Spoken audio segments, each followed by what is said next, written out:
Kita beralih ke informasi lainnya, pemirsa. Mantan Menteri Perdagangan Thomas Trikasi Lembong menjalani sidang perdana dalam kasus dugaan korupsi importasi gula di Kementerian Perdagangan tahun 2015 hingga 2016 yang merugikan negara sebesar 578,1 miliar rupiah. Dalam kasus ini, Tom Lembong juga didakwa telah memperkaya diri sendiri serta 10 orang lainnya dari pihak swasta. Dalam dakwaannya, jaksa penuntut umum mengatakan kerugian negara tersebut diakibatkan adanya aktivitas impor gula yang dilakukan Tom Lembong dengan menerbitkan izin impor gula kristal mentah atau GKM menjadi gula kristal putih atau GKP periode 2015 hingga 2016 kepada 10 perusahaan swasta tanpa adanya persetujuan dari Kementerian Perindustrian. Padahal menurut jaksa, perusahaan swasta tersebut tidak berhak melakukan mengolah gula kristal mentah menjadi gula kristal putih lantaran perusahaan gula tersebut merupakan perusahaan gula rafinasi.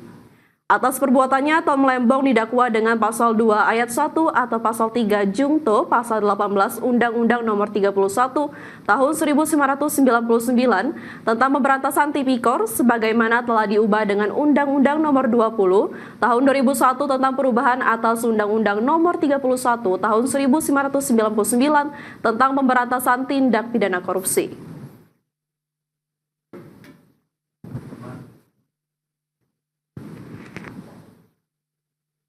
Ya, mantan Menteri Perdagangan Thomas Trikasi Lembong didakwa merugikan negara sebesar 578,1 miliar rupiah dalam kasus dugaan korupsi importasi gula di Kementerian Perdagangan tahun 2015-2016.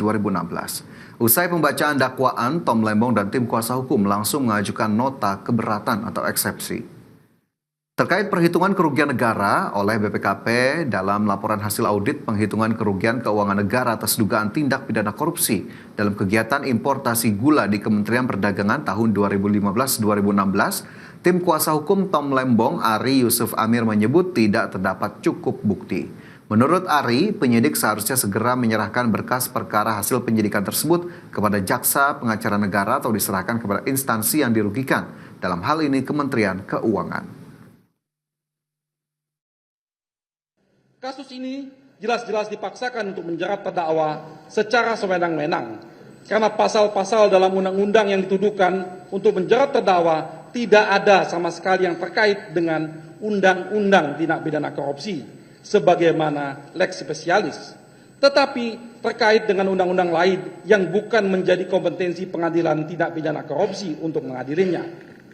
Kami sangat prihatin bagaimana sebuah kekuasaan yang dimandatkan oleh peraturan perundang-undangan untuk menegakkan hukum justru digunakan oleh penuntut umum secara sewenang-wenang untuk menghancurkan keadilan seseorang yang harusnya dilindungi.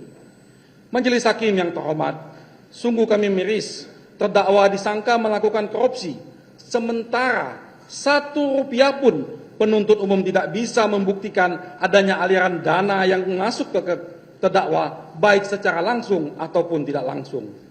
Bahkan semua kinerja keuangan selama beliau menjabat sebagai Menteri Perdagangan pada tahun 2015-2016